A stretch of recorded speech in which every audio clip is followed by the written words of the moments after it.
but I would love to see the like Bowie-esque creepazoid Joker of Frank Miller. I mean, yeah, I agree, and it's funny because there was a man cast and did play the Riddler, and oh, he could have played it like that so well. Are you talking about Jim Carrey? Fuck yeah. Yeah, honestly, yeah, he probably would have done a very good job of that back in Yeah. his heyday. Yeah, Carrey would have killed that in that era right there, right where he was. Oh, but they didn't want to. I don't think they wanted the Riddler quite that dark. They were trying to get away from the darkness, so they obviously weren't going with the crazy Riddler who's like, escape this maze. There's all kinds of terrible gases and blades and spears and guillotines that are all going to. Yeah, they weren't doing as wonderful as it would have been, and as much as I would have loved to have seen it. You know, that's no. No, it's but they did, yeah, they did fully have the chance to get somebody to play that. You know what I Yeah, I mean? mean, it'd be fascinating to see, and like I said, I know why they wouldn't even attempt to do something like that today, and it's probably for the best. But man, I would just kill to see that kind of take on the Joker writ large. Um, whew. I mean, I guess the Schumacher movies are as close as we're gonna get to like the weird gay panic fever dream, so we can just appreciate those. Yeah, I don't think they'll ever, because I think if they're going to do anything at that point with the Riddler, it's going to be something more dark. Now, mind you, in saying that, James Gunn and Peter Safran, I believe it is, are currently rebuilding the entire DC universe from the ground up, and who knows what they'll include in the regards to that. I mean, you That's could, true. He's got yeah, the trauma pedigree, so you never know where he's gonna go. He's yeah. done some weirdo stuff before. Well, and I mean, he with the films that he's done, comic book wise, has stayed pretty true to the comics as far as what he's done. It's not like he ever veered real hard left. They were clearly all comic book films.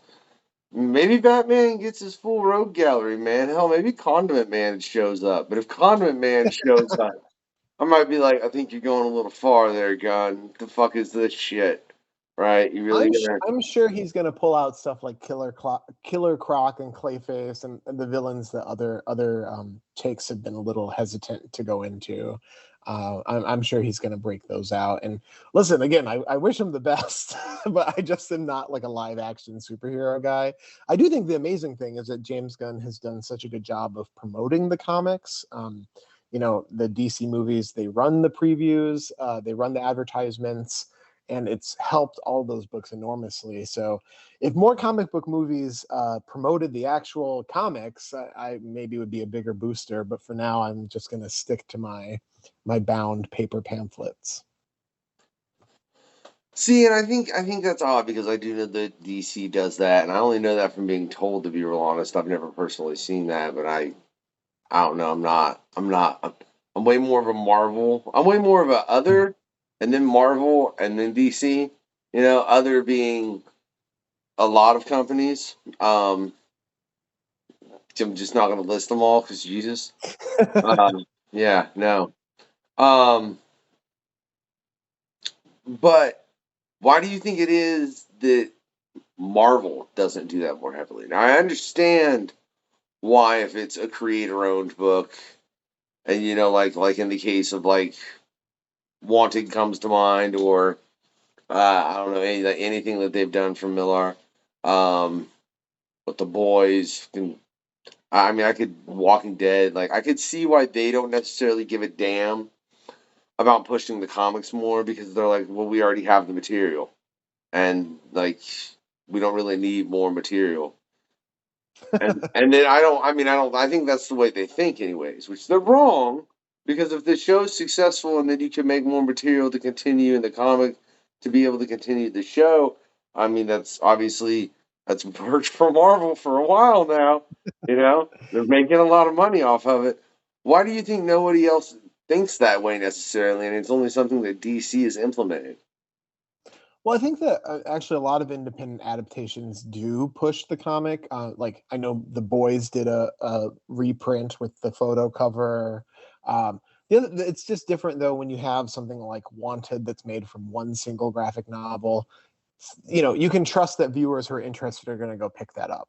Something like The Boys, you can repackage the first volume, whatever. Marvel, I think, is just tricky because it's such a long, interconnected soap opera. DC. These are not value judgments, but I feel that on a basic level, DC has more standalone stories. If you want to read a Batman story, there's 25 you can pick off the top of your head that you could just read that. And Marvel, I think, for the most part, has a lot more like, oh, you want to read the Chris Claremont run, you want to read the JMS run of Spider-Man, or whatever. It tends to be longer, ongoing stories that you get invested in at Marvel. So it's not always as easy to package something and say, okay, you loved Ant-Man, here's the perfect Ant-Man story.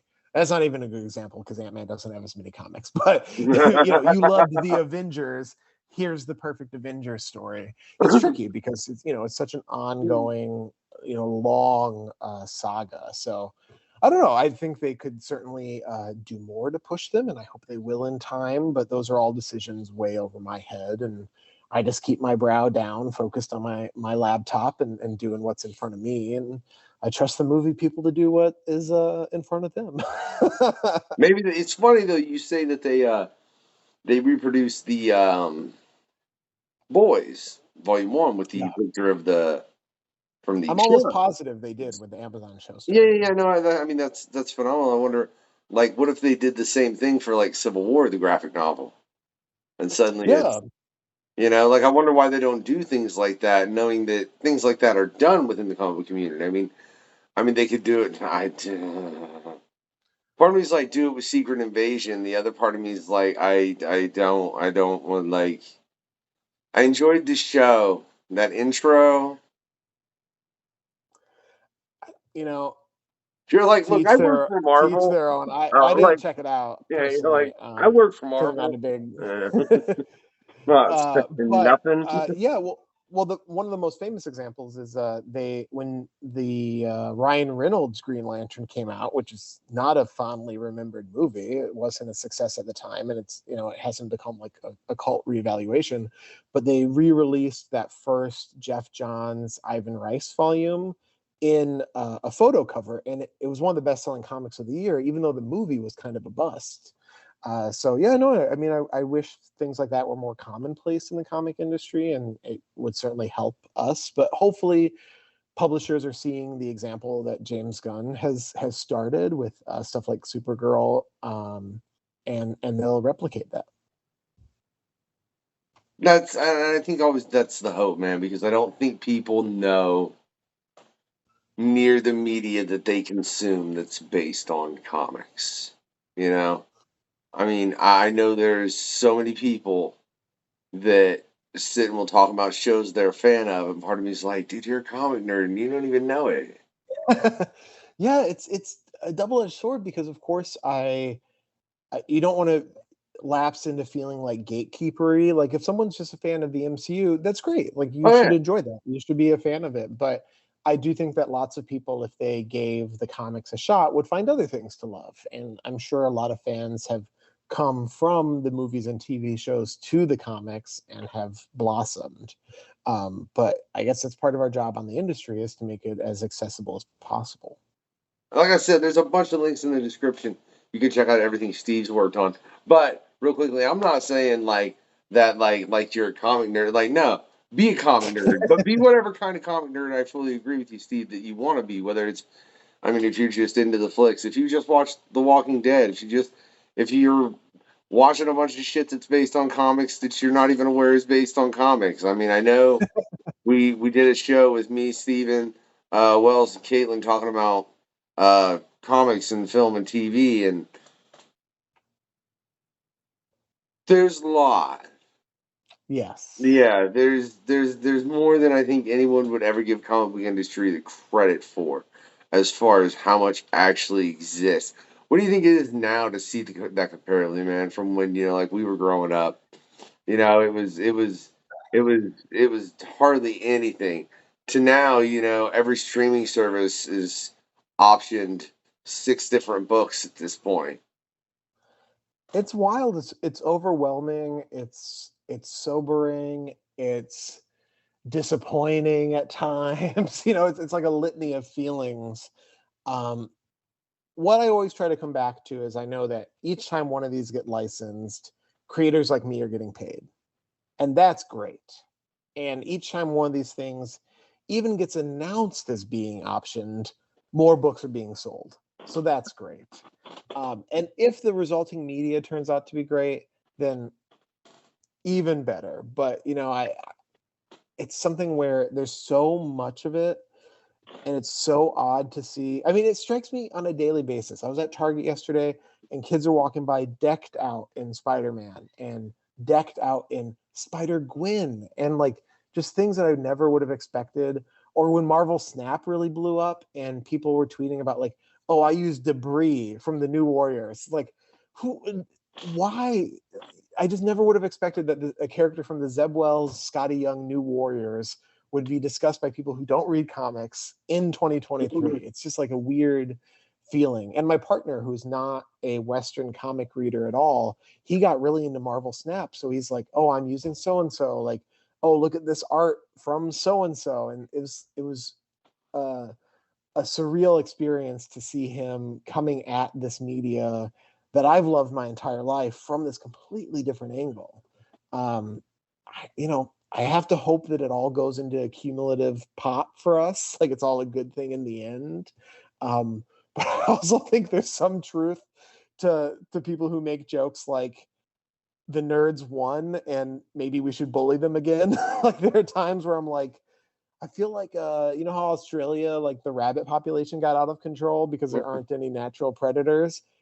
Maybe the nerd population needs a little population control at times to keep us in check. We're starting to act like the Australian rabbits. But everything in balance, everything in moderation, and things will sort themselves out in time.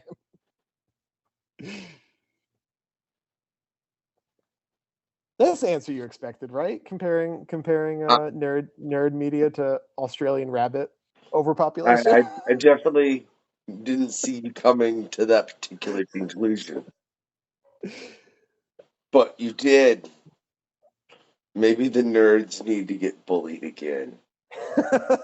And I say that in the most socially acceptable way possible. I am not condoning actual bullying, but we at least need to realize that we have, by all accounts, won the culture war. All the things that were like dark basement topics 20 years ago are now multi-billion-dollar franchises. I can't even count how many shows are just people playing Dungeons and Dragons. So I think maybe we need to take a step back and realize that we're not the oppressed victims of nerd bullying. We have dominated the pop culture landscape, and we could be a little more humble and a little more accepting about it at times. Do you think ever, excuse me, that that's a problem as far as with people trying to get into comics in some way, shape, or form, and they run into people who have a very gatekeeper mentality as far as you think that's an issue, and how often do you think that's an issue? Because I mean, I would hope if somebody approaches me and wants to get into comics, I'm gonna be like, okay, what are you into? That's what you're into? You should go read, X, Y, or Z because they're crazy like that. And they're crazy the way you like you're crazy. Yeah. I think when we're talking about actual comic fans, actual comic readers, I think as a whole, we are a very welcoming community, because even though these characters have ballooned into these massive franchises, the comics haven't always. The best-selling comic any given month reaches 100,000 people. The worst performing movie reaches way more than that. So I think as a whole, the actual comic readers are still very accepting. I think the gatekeepery thing often comes from wider fandom, and it comes from that feeling of like, I have to prove I'm the best fan, and I'm doing air quotes with best, like I care the most, I know the most, and if someone has the wrong opinion, I'm gonna confront them and correct them. And I don't know. I don't think as much of that these days comes from actual comic readers, because we are a smaller segment of the overall nerd population these days. And I think that as we've ceded control to, MCU fandom or to, other fandoms, I think that a lot of us have taken on the feeling of what you describe, of if someone wants to join the tribe, we're going to help them out. And certainly most of my interactions with actual comic readers are really positive. My local shop here in Grand Rapids, Vault of Midnight, it's got like such a inclusive staff. It's very queer. It's very welcoming. They promote such a wide range of books. You can walk in and get recommended everything from like cooking manga to, big blockbuster superhero stuff to like all ages witches doing like, I don't know, house magic, whatever. So I think that the actual comic sphere in a weird way has improved and gotten more welcoming, but it's because we've become a smaller slice of this big scary nerd monster. Big scary nerd monster. That's an interesting way to put it, man. And I mean, you are right. Like, because I was just up at Indy PopCon. Shout out to Dave. Me and the boy and the wife went. And my boy, he's only 4. It was just, firstly, it was a huge city, because where he doesn't go up to Indy like in the middle of the city that much. Like, it's not something we like. We go to Indy, but we don't go to the middle where it's tall as shit, Right, So that was kind of crazy for him. And then we go in, and all these people are. It was way more. Shout out to PopCon, by the way. Y'all threw a hell of a show. I wish I'd have had more time to deal with everything I wanted to do for the questionnaire, because there were several people I wanted to speak to there, as far as just even local creators, but that didn't happen. But shout out to PopCon. They put on a hell of a show. If you're in the area, you should check them out. I lost my fucking point in my promo, Steve. Your boy, he hadn't been to a big city, Oh, big yeah, yeah. show. Yeah. Yeah, and it was a little much for him. He tried like a champ to put up with it, but I could just see him like this is entirely too much. The only thing that fascinated him was watching a turtle get 3D printed. And he had to have that specific turtle that was getting 3D printed, which thankfully there wasn't much time left. And he just had to sit and watch it while it got printed. And yeah, then he's like, I need that one, which I found was funny. But I didn't know they could 3D print shit that has hinges on it too. That was really weird to me. Yeah, I'm kind of a Luddite with technology in general, so that stuff would wow me just as Oh, much. oh, dude, it made my head hurt. The crap she was 3D printing, it was 3D printing it, and it can move right off the 3D printer. And I'm like, wait, there's not assembly required. Hold the whole. How the what? How does this work? This does not make sense. Like, I don't.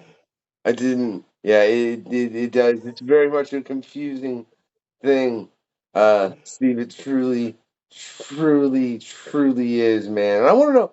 The only thing that's annoying me more than anything about this interview right now, Steve. I got all these projects coming out. I can't tell you nothing except it's this, this, and this. It's the name of the game sometimes. He could have just sent me an advance copy. That way I could have spoiled it for everyone. I gave you more details than I've given elsewhere, because I did talk about like the broad tones of each project. So that's more than most folks have gotten. Bye. Hey, are you? Let me dig into that a little more. Let's see if we can get out right, because I just got it. All right, are you playing across the field in Marvel, or are you like gonna be sticking in a corner with these 3 books? You know what I mean? I will say for the foreseeable future, I am staying very busy with mutants, other than Spider-Woman. I hope to expand the field, and I'm in the talks for something else right now. But at this exact moment, I am staying very busy with mutant kind. All right. See, we got a little bit more information out of you, but I don't feel like there's anything more I can pluck as far as for those future notes. Yeah, I think I'd probably get in trouble if I said much more than that right now. We don't want that to happen. That is not the point of the questionnaire over here, ladies and gentlemen. We don't like to cause trouble. but would you like to get down? But again, that's neither here nor there. Look, check it out. Steve, you've been a hell of a guest, man. And I think everybody needs to go check out what you're dropping. You got Spider-Woman coming up. You got Dark X-Men. I'd say issue 2's probably dropped by now. And then, yeah, the All 8 Eyes. Real quick, actually, what the hell is that? Because all I've seen is photos, and that looks really intriguing. It's Image, correct? It's actually Dark Horse. No, Dark Horse. So Okay, Dark Horse. yeah, Yeah. All 8 Eyes is a giant animal horror movie. So if you're a fan of stuff like, Jaws is obviously kind of the titan of the genre, but to me, a big inspiration was Alligator, which is like a slightly grimier giant animal monster movie from the 80s. If you're a fan of stuff like Alligator or Orca or the bear one, I'm forgetting the name of. Cocaine Bear? What? Cocaine Bear? No, not Cocaine Bear. No offense to the woman who directed Power Rangers. I forget her. The name escapes me, and it's insane that's the way I thought of her. But no, not Cocaine Bear. If you're a fan of giant, the same lady that directed the Power Rangers film went and directed Cocaine Bear. Yes, the actress and comedian who played Rita Repulsa. I'm forgetting her name. She's very talented. She's very funny. I just cannot summon it off the top of my head. She directed Cocaine Bear. I'll try and have her name appear if I remember to get that in. But that's please just drop it with the flattest inflection you can, where it's just like blah in the middle of that part of the interview. That's the funniest combination of directorial debuts I think I've heard. She also, she has done so much else. It's really insane that I'm thinking of her as the Power Ranger director, but it's late at night and it's the best I can summon. Anyway, All 8 Eyes is a very classic core of a giant animal horror movie, horror story, but set in early 2000s New York City. I did it alongside Piotr Kowalski, Brad Simpson, and Haas Atzmain-Elhau. We had actually done a short story in Razor Blades, the horror anthology that James Tynan and I co-created, and we expanded on that for this series. You don't have to read the short to check out All 8 Eyes. Is more of like a proof of concept. But it follows a young burnout in New York City who is awoken to the fact that giant spiders live in the corners of urban environments and prey on the most vulnerable people in society. And he gets looped into this crusade against the monsters that has a personal edge from an unhoused person he meets. The thing I was talking about earlier, we never explain where the spiders come from. You just have to buy into the idea that these giant predators exist in the shadows, and they're treated very realistically. So this is not a manga action adventure where they are outrageous monsters. These are like anatomically correct giant spiders who really just see us as prey, which was the scariest thing for me. They're not thinking, oh, I'm going to attack this person. It's just they see us the way a normal spider would see an ant. And Piotr... Yeah, that's pretty worrisome. Good, sorry. Yeah. And Piotr is just such a madman, and he's so detailed as an artist. So, every grimy brick of New York City. I lived in New York for over a decade, and it's really kind of my love letter to the time I spent in the city and how the city's changed. And also just, again, these like giant animal horror. It's kind of like a simple story in a lot of ways. It was my pushback to the sort of elevated horror trend. The spiders aren't necessarily a metaphor for like his mom or anything like that. It's just man against beast. And Piotr and Brad just, arted the hell out of it. Man, let's stop bringing people on. You make me keep buying shit. Yes, the trade paperback collection of all 4 issues is out in November. So a little late for Halloween, but just in time for a very unique stocking stuffer. Hey, man, it's just right around my birthday. That's what's up. Yeah, but like I said, Steve, it's been a pleasure. For everybody out there that wants to know more about Steve, click all the links in the description. You can find out all about him. You can find out all of his information right on his website, probably quicker than anywhere else, but I'm sure there's other links because I always include other links, right? And if you have enjoyed this interview, yeah, with Steven, what I want you to do, I'm really annoyed I didn't get this printed out again. Life's been madness, and we'll just leave it at that. All right, son of a bitch. And look, man, when I don't get it printed out, it's hanging my ass. All right, yeah. Oh, we'll go with that. That's fine. I want you to send him Cyclops, right? Like firstly the in a good mood Cyclops, not the like in a dickish mood Cyclops. Because let's be real honest, there's the dickhead Cyclops, and then there's the he's in a pretty good mood, nice guy Cyclops. That's just frankly just the way that Cyclops has kind of always worked, right? Listen, I like all flavors of Scott Summers. And I guess just have him bring like a bunch of we're gonna go with a nice Italian meal based on what you said. Some pasta, some garlic bread, all that goodness, right? So Scott Summers just with a nice Italian meal, right? Yeah, that's what we'll go with. All right. If you want to see I where I'm wouldn't say making no this, to it. if you want to see where I'm making this shit up from, y'all gotta go and subscribe to the Patreon, right? Because if you didn't enjoy this interview, and for some reason you sat all the way through it to the end, even not enjoying it. I don't know why you wouldn't. That's really weird. Whatever. I guess some people hate watch. That's fine as long as you're watching, right? But if you didn't enjoy this interview, right, what I want you to do, all right? Oh, son of a bitch. See, this is why I prefer to have this son of a bitch printed. Because it's just Were you looking for characters I don't like? Because I don't definitely give don't a worry cop-out answer to that. don't worry about what I'm fucking looking for. You hear me? Know that I'm annoyed that I don't have this printed because it makes it to where, yeah, there you go. Oh.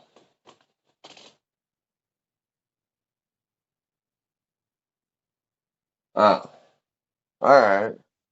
Listen, Well, I could never I be a mean, politician, but I know how to give political answers. that works though. See, so what I want you to do is just, those guys that they put in all the horror films that are just, they're not necessarily the killer, but there's something a little off about that motherfucker, right?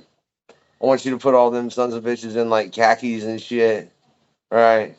And then I want you to give them a huge list of questions and tell them to go ask Steve all these questions, just real calmly and in a fucked up manner. But they all have to be in like khaki clothing. I want to point that out too. I think you probably It's actually very scary what you're describing right now. yeah. That's in all honesty. We might give Steven a heart attack if we do that. So maybe Steve, maybe don't do that to Steve because we won't be able to find out any more about the project he's got coming up. Yeah, I'm like looking over my shoulders for like weird survey takers looming in the shadows. Weird survey takers. Hey, this is the questionnaire, man. What are you gonna do? It's if really it's funny if I put all the questionnaires together, I can make some really interesting surveys from a bunch of different comic book creators and just like they thought this, and you have no idea how many people are like fuck Watchmen is a film. It's a really, really, really, really high amount, Stephen. But it's been a pleasure, dude. It really has, right? For everyone out there, do me a favor. Click all the links in the description. Like, I mean all of them, because there's a lot, right? Besides that, I want you all to do two things. Well, no, make that three, right? One, give it that thumbs up. Two, have a good night. Three, get your comic on.